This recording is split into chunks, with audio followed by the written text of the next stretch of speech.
Welcome back to the GLAC Studio. This is Gomati Sivasankaran. We have a painting that I am kickstarting today with the use of dynamic symmetry.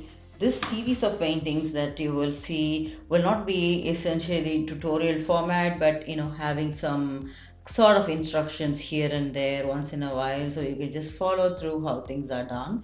But this particular one, as an exception to the rule, will have slightly more conversations from my side as well, because a lot of things about this painting are fairly new that I am also going to experiment, and I would like to share how I am working on such an idea. So this is a painting that's going to use dynamic symmetry. So this particular session is going to focus on how and why do we work with dynamic symmetry as a methodology to kickstart a painting.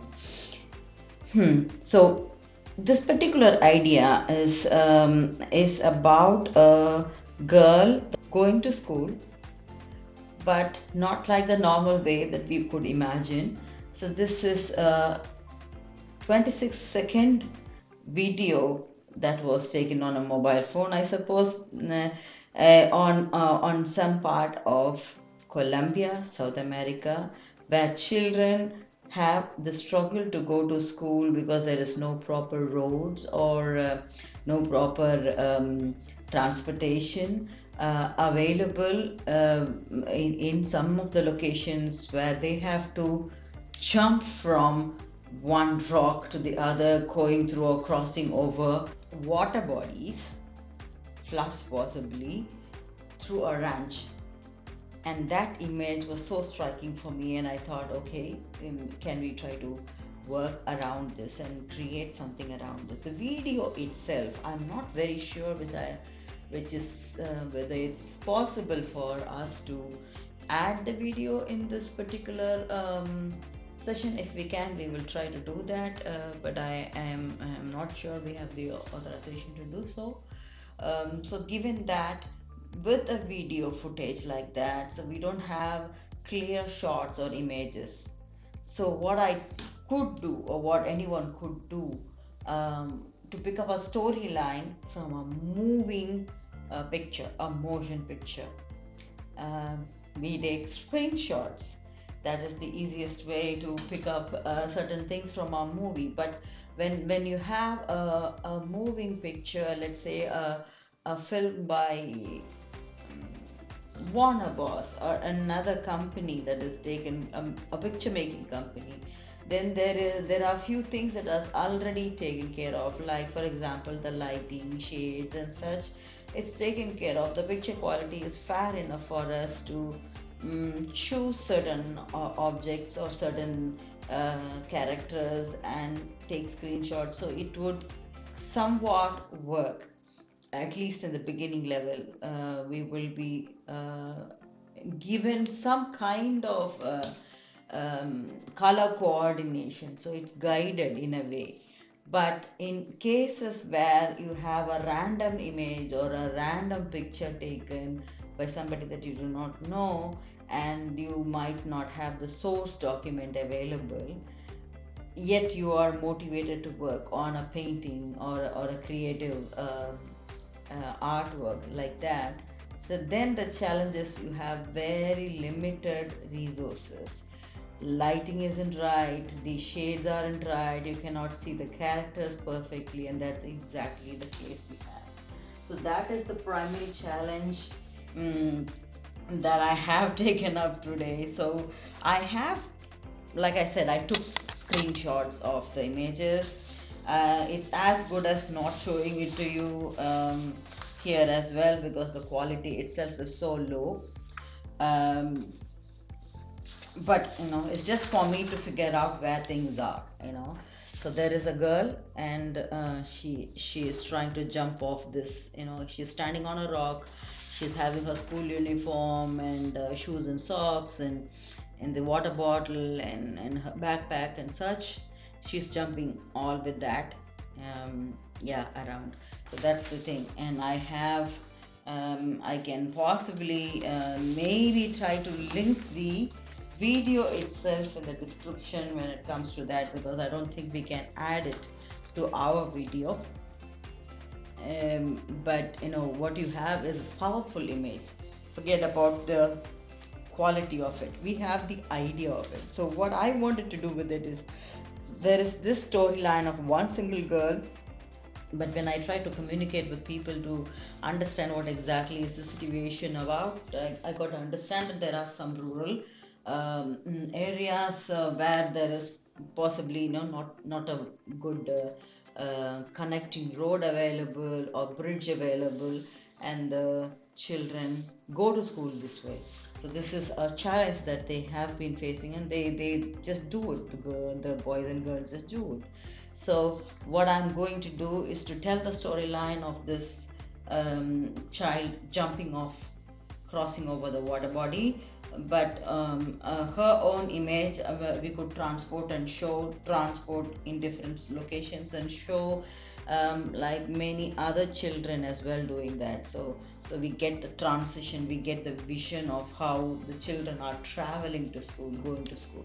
Before we get to the canvas itself, yes, the key point is dynamism, because there is movement, there is pressure in the body of the child. She's making an effort to jump over, and she is moving along a ranch, a line, so there is movement, there is dynamism. So I wanted to capture dynamism on that part as well. And another dynamism is the water body on the floor. So there is no static floor over there. So the water body is a key aspect. So there are two key characters, if I have to mention. One is the girl that is making the move, taking the risk and making the move. Another is the potential risk itself, the water body that is swirling and could anytime put her into immense danger. So that moving water and the pressure of it is also something of a character, isn't it? So, and that is also dynamic, heavily dynamic. So the moment I looked at that video, I wanted to use an object that will help me show this dynamism and place the dynamism rather. So dynamic symmetry is a geometric ratio that we are trying to do here, and I am going to do a part of that and also possibly take golden ratio as well on top of it. So I'm going to use a combination of stuff here to plot some key positioning of my key characters. So the essential reason why I chose dynamic symmetry, golden ratio and such for this particular picture is to plot these locations where I want to see the growth happening, where I want to see the dynamism happening and such. So when you have dynamic symmetry, the possibilities of identifying those locations in your canvas where you could have such key characters or key movements shown is very easy. What is so much magical about this dynamic symmetry? These points, why are they important? There is a large canvas, we can start drawing anywhere, we can finish drawing anywhere, we can have characters anywhere, but to have an interaction with an audience, to make the audience's eye walk through your canvas or understand your canvas better, capture the eyes of your audience better, there are certain tips and tricks, and this is one such thing, and that is dynamic symmetry, where there are certain points that you could plot where the eye of a human can be guided to go to. So these are the important points. And how do we identify the points? When you draw these angles on the canvas, then you can identify these points.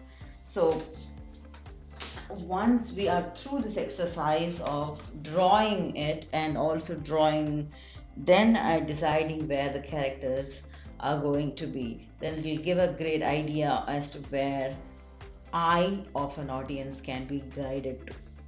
Yeah, so what I have done, this maybe I will definitely add as a picture um, for you to see. I have drawn a smaller box of my larger canvas. I have a um, canvas mounted on wood that is 120 centimeters by this breadth here, and I have to taken the sideways, so the length here as 80.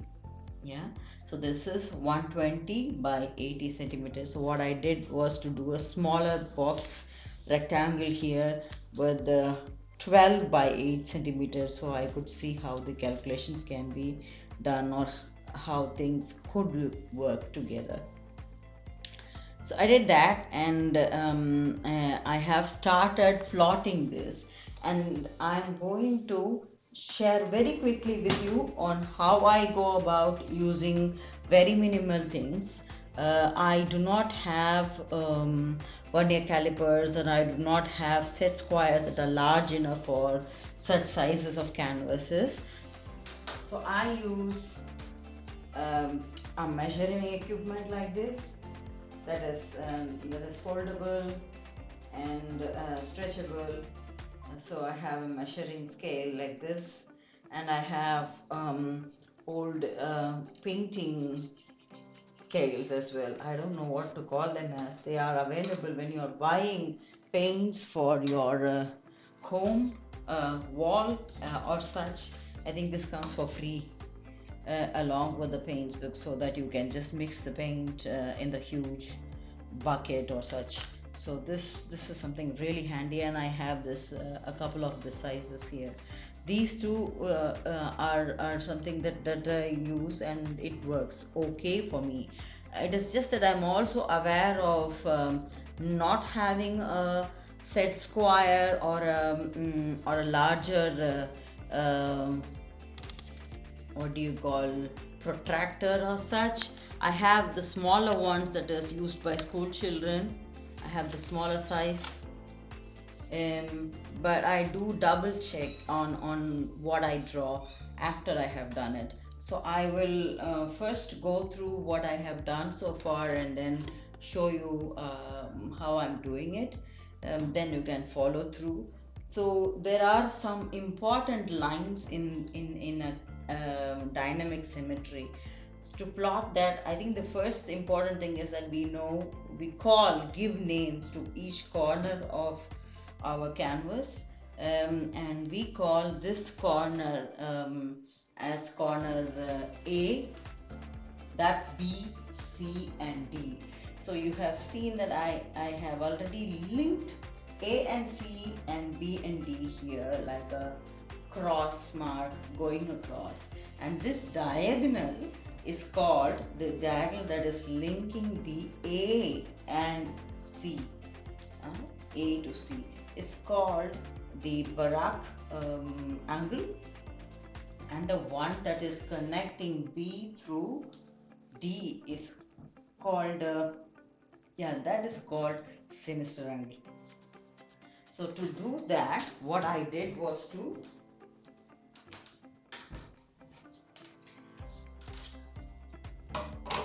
lengthen my measuring equipment to the effect that it can touch both the diagonals, and I know that it is bending around because it's a foldable one, isn't it? It tends to bend around. So I place dots holding them straight through the points of the corners A to C, and then I put dots in between, take it out, and then start linking those dots so that the longer angles are done. So that's how I did the A to C, which is the Barak angle, and B and D sinister angle. I have done both, and I've also started with what is called a reciprocal angle. This is exactly where we need a set square or some better equipment. In the absence of such an equipment, how do you do it? And that's exactly what I'm going to show you. So this line that is coming across definitely is originating, it looks like it is originating from point C though, uh, but it is perpendicular to this particular line. How do you find that it is perpendicular to the line? You place a set square on top of this scale line to see where the line has to be drawn and where does it touch the point C. But in the absence of such a set square, what I have done is to fold this to the length that is needed, place it along, place it on top of my scale. The scale is, the ruler is placed on the line, and I am just guiding my measuring equipment through to reach the tip of my canvas, so I can identify this is the place. Then I plot the dots, taking away the scales, plotting the dots and connecting the line throughout. So this is how I have done it, and I'm going to repeat this one more time, doing it physically on another side, possibly this side. Let's see. And to do this side, the paint that I'm using is what is remaining in my palette from the previous lessons or previous painting episodes. So I have a blue with me, and that is more than enough for me to plot. I don't worry too much about which color I'm using, and I use my paint and brush itself, zero brush itself, to plot. If you are not comfortable with the painting brush itself, you can use a pencil or such. You just remember that the lead of the pencil is also a color that's going to blend in with your oil. As long as you are aware of that and you know how much of it you want on your canvas, that is fine. So I'm going to place this ruler first on the line,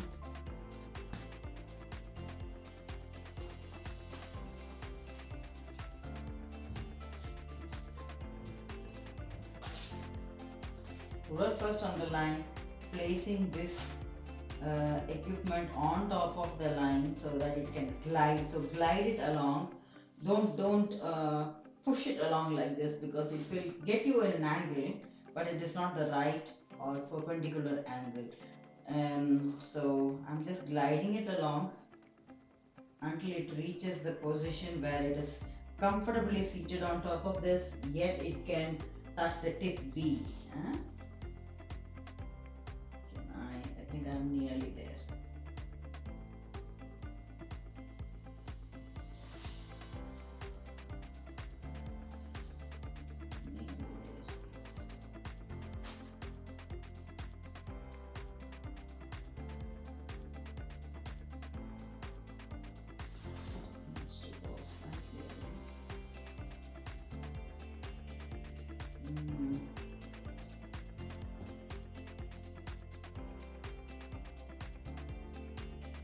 So I think it has now done it. I can see that it is nearly there. So I'm going to hold it as such, remove this, start marking the dots first.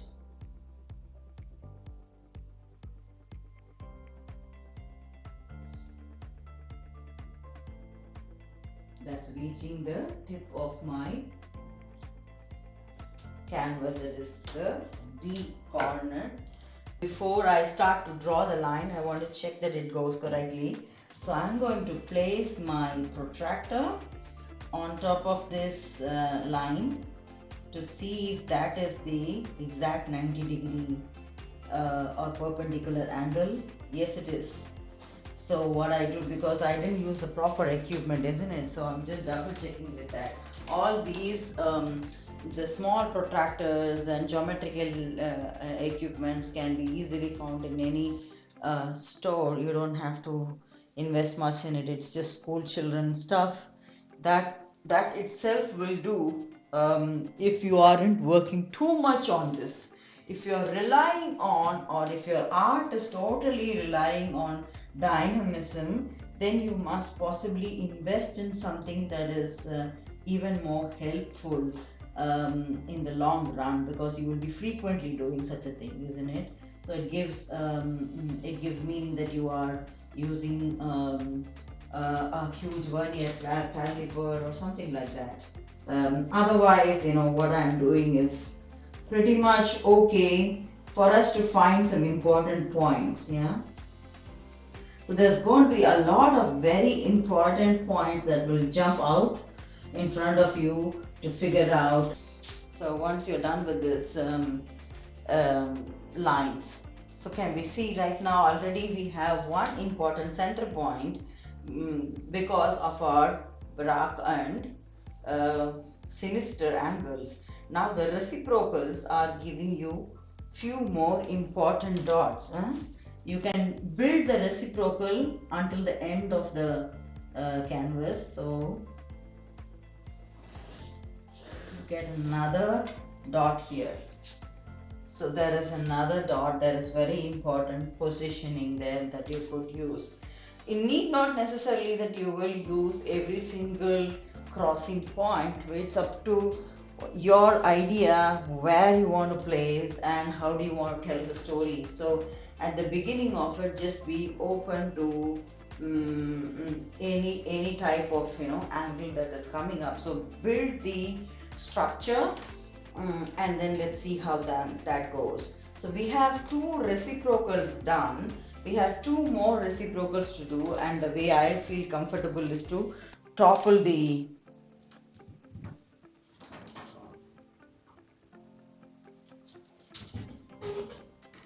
canvas over. Now that I have toppled, these two lines, lines also need a reciprocal. So we will work on that. Okay, so it's the same technique I'm going to do. And even before I started with these lines, I have already done a wash. If you look at other detailed versions of my tutorials, I think I have given much elaborate details of what type of brush, what type of paint, and what type of layer one I do and such. So those videos are already available on my site and all the related platforms that you are checking out. So I'm jumping directly into this process. I think I have identified. It is hard to place a perpendicular with such an equipment, but it's just a matter of patience. Once you have done, slip it off like that.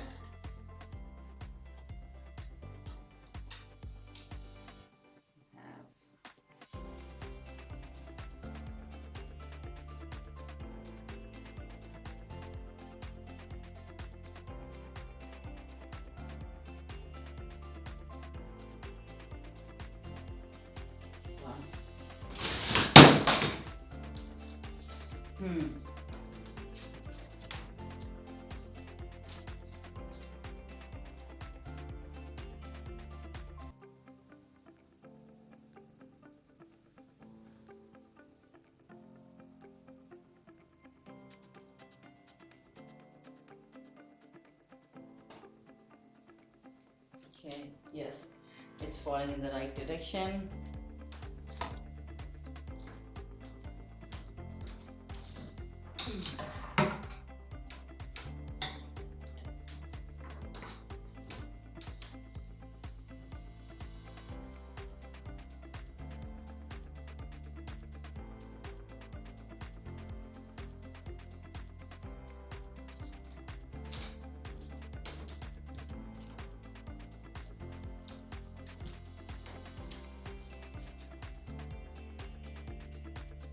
And I think there are already very nice videos on how to work with how to create a BRAC and sinister angle, or how to really work with the entire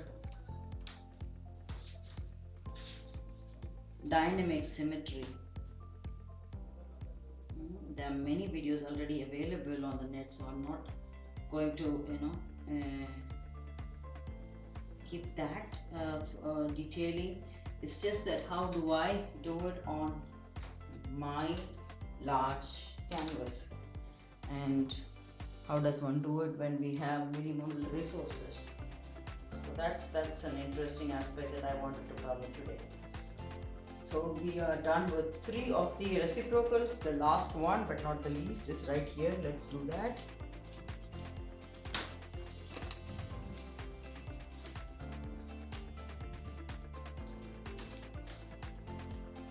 Remember which is the diagonal. The reciprocal is on the diagonal and not on another reciprocal.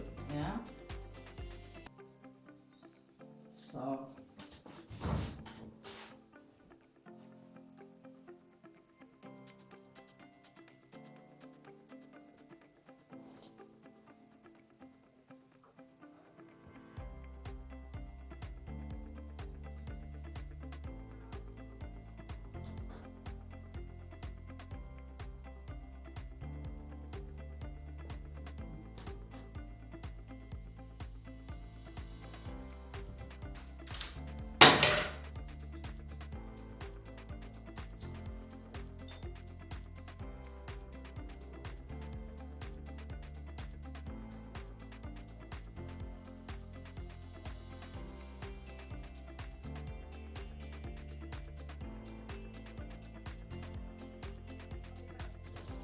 okay, I haven't used dynamic symmetry in a long time now. It's I think it's not a frequent thing. It depends upon what kind of concept I'm working on, and most of the ideas that I have or had to work with were of the nature that they are static, and all I did was to divide the canvas into smaller portions, equal portions, and begin working on them. So that's the case. It's been, it's very few cases that I have, or situations that I have, and that I feel okay, it's needed.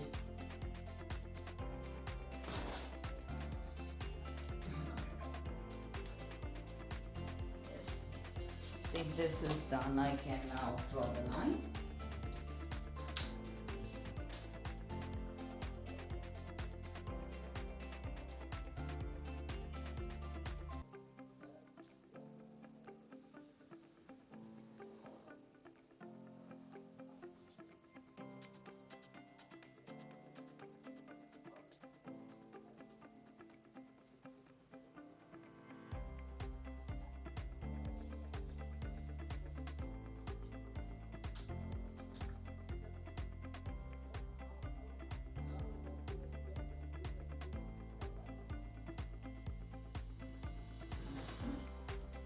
So that is the main number of dots or crossing points that I wanted to address.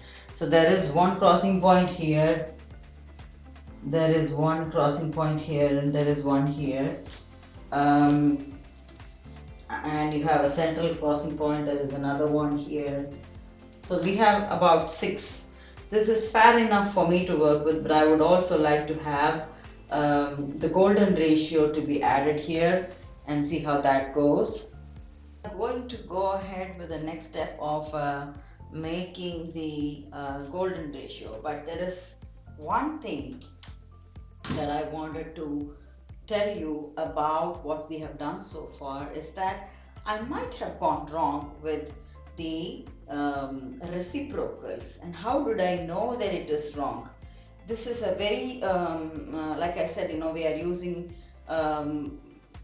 tools that not necessarily are the right tools for this. We're just using handy tools, and definitely there is a chance of making mistake with respect to that. And how do you understand that there's a mistake? So the reciprocal dots, if you connect them, they should be in the straight line connecting you directly, which is not in this case. In this case, this is right, this is not. And in this case, this particular perpendicular is right, because I'm telling you because I checked it one more time, and the other is not.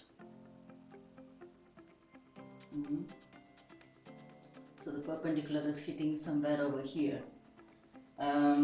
So that's the thing. So I have identified that there are errors, and we need to fix that, isn't it? So it helps to fix that. So I am going to do the fixing, and just for you to be able to see, I'm going to use another color range possibly. So it's slightly different color. Again, mixing whatever I'm having, so I could do the line correctly one more time. So if I have to draw one more perpendicular line based on these dots here, then they will have to exit slightly away from the original line that I drew. So keeping that in view, I'm going to look at the possibilities. And that's how, yes. So I see the new points now. Connect them.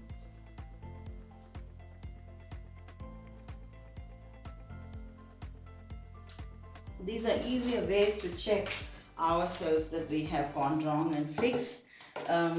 It's not that it's not going to help if you got it wrong or such. It's just the interest of what you want to do, the importance of what you want to do on your canvas could be compromised, and we don't want that.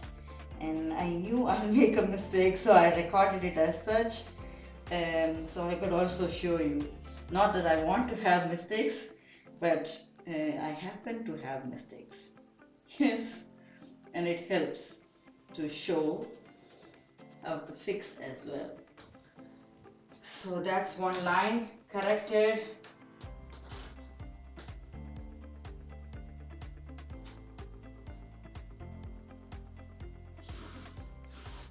I'm going to try rubbing off the old line because it's still wet.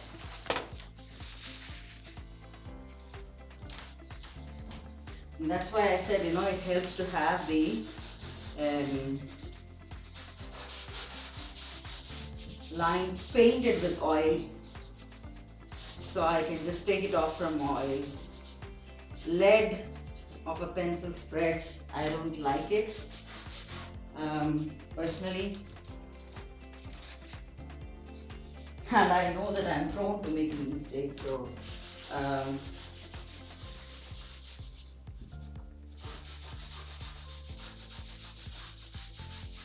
so one line is fixed, let's fix the other line, and then let's move on to our golden ratio.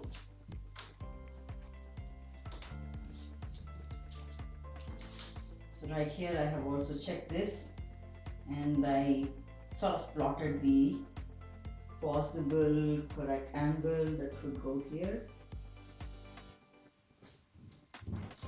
I'll double check that.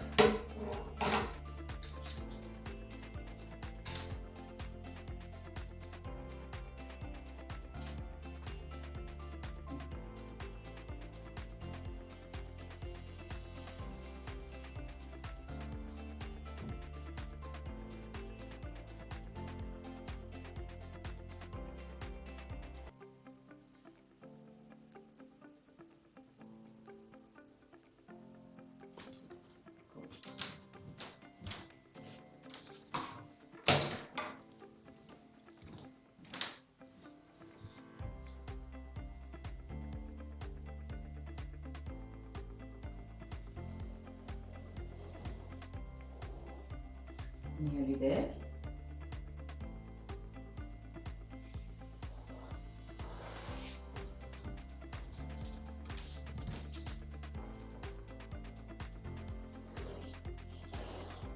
So I'm going to rub off the unwanted line.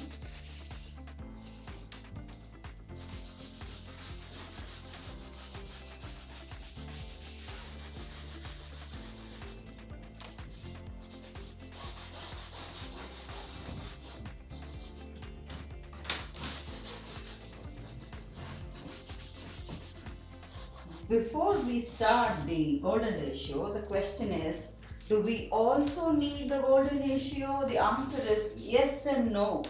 Um, it really depends upon how many components you have in your picture, in your storyline. In my storyline, when I looked at it, there is this girl.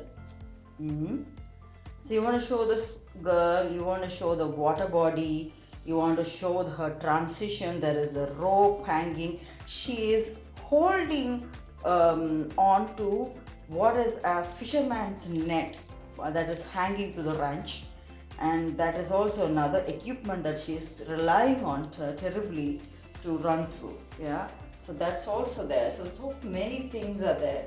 So I really want to have some more key points in my canvas plotted.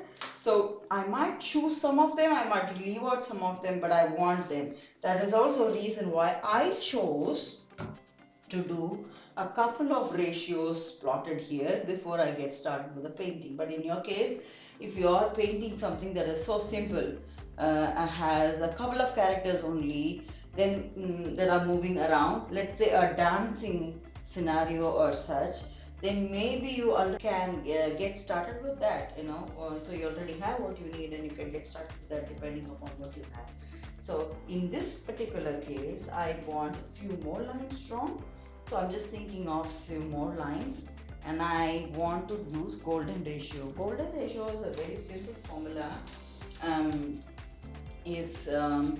You multiply the total amount or the number of the centimeters that you have with 0.618, and you will get a number that you will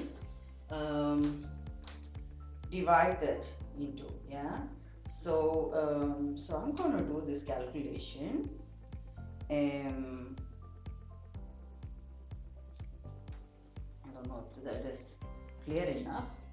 So if I take, yes, let's see if there is no shadow, then let's get to see if we are lucky with this. How do I use this? No. Better. Not better. Yes. So it isn't working much, the lighting isn't good. So it's 120 multiplied by 0.618. I'm getting 74.16. I'm just going to leave out 16 and have 74 as a clear point. So for 74, if I am going to reduce 120 by 74, what I have is 46. So I'm going to drop a line in 74 and length, 46 centimeters of my horizontal side of the canvas. So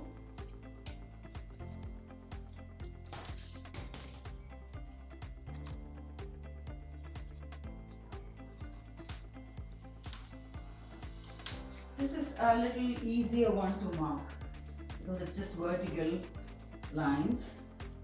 And I think I have mentioned very clearly that in canvases that are stretched on wood, just be careful that there are sides half centimeter gone both ways, so just be sure that you're placing it right. So 46, 74. Okay. I'll mark one more 46 and 74 somewhere down, and just drop two vertical lines there.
There you go. So there are some more cross points that I'm getting. I just needed that.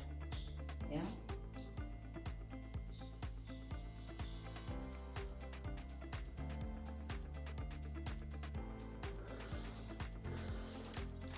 And the lines need not necessarily be very thick. You want it to be light,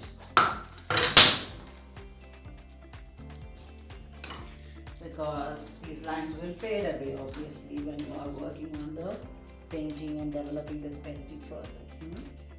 So keep an eye on that.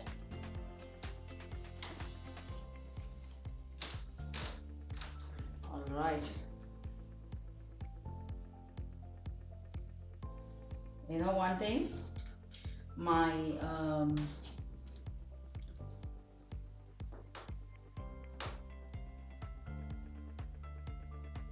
dynamic symmetry angles are good enough, but they can be better, because if they are even better, they would connect even further. So, but still, I am good with this. I have pretty important dots, and I'm going to go with this now. Yeah, so that was about the 120 centimeter. We're going to do the same thing with 100 and it's not 100 and something, it is 80 centimeters on the vertical line here. So if 80 centimeters also can be multiplied by 0.618, I get 49.44, which can be rounded off to 49.5. If it is 49.5, I reduce 49.5 from the 80 centimeters, I get 30.5. So there are 2 points that I'm going to plot, 30.5 and 49.5 on the sides of, so the horizontal 80 centimeter lines, isn't it? So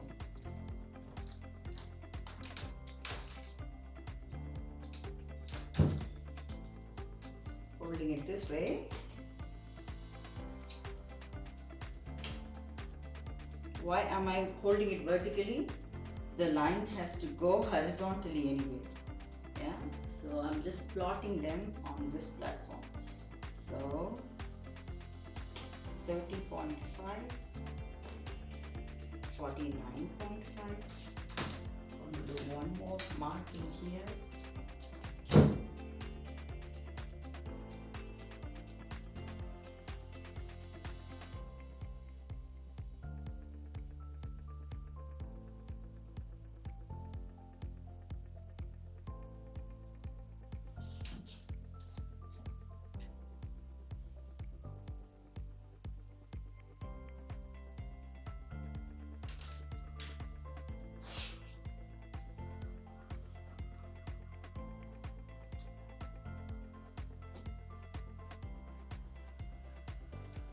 Okay, I think I have enough lines to go around, connecting them horizontally. Now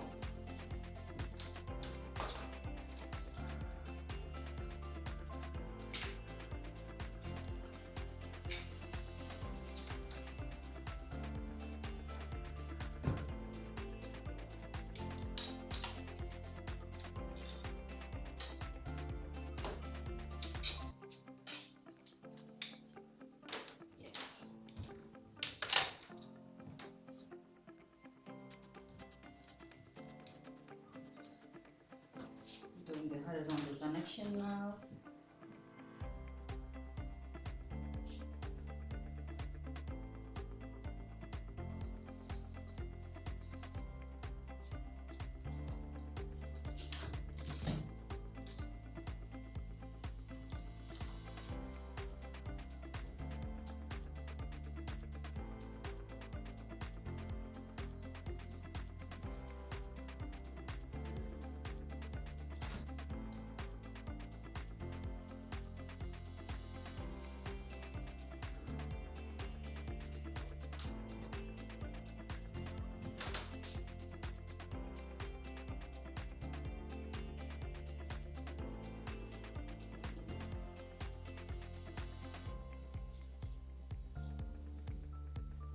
The golden ratio divides it into 9 parts basically, but they are not equal.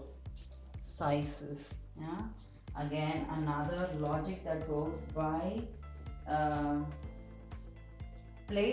plotting the key characters to tell a storyline, to create interest in your canvas. And both coupled is going to be a nice combination. So we have many points of interest where you can guide the eye of your viewer. So it would right now look like, oh, we have a mess on our canvas, but that's the beginning of locations for you to work through. So right now I have so many points, crossing points in my canvas. That's good enough for me to work on some logic. So I'm going to quickly run through what I will do, because this is something I'm thinking over right away. Yeah, I have not planned anything, prepared anything before, so I'm thinking over right away. And I like the idea of the swirl to be somewhere over here. So the epicenter of the water body swirling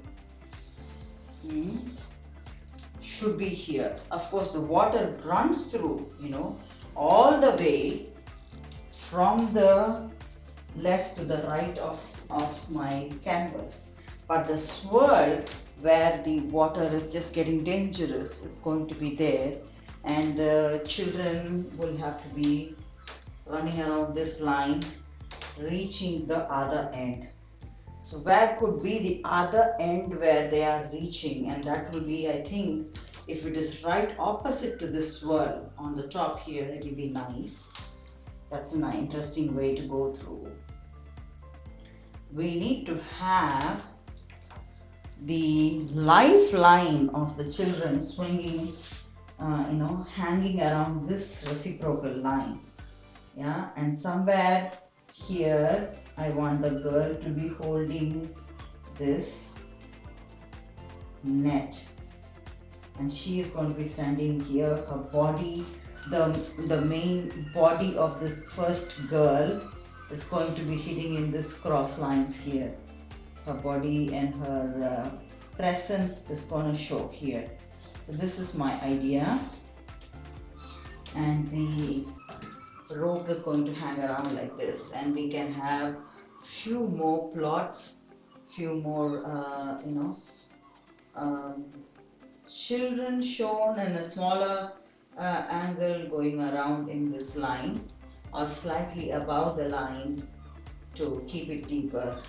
And this, there is it's a heavy thing, it's really heavy. We need to leave out a little bit of space for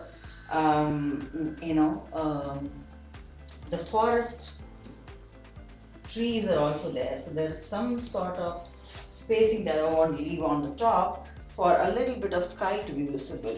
So this is exactly how I plot ideas in the beginning to work with. So once the ideas are plotted, then I start plotting each and every character into them, which you will see in the coming days, and then developing them in this line. So until such time that I am convinced that each character is placed in the right position, I will not get rid of the lines. So once they are there, then of course I can do the filling and get rid of those guiding lines that we have right now. So that's the overall plan for now. Yeah. Thank you very much for this session. Bye-bye.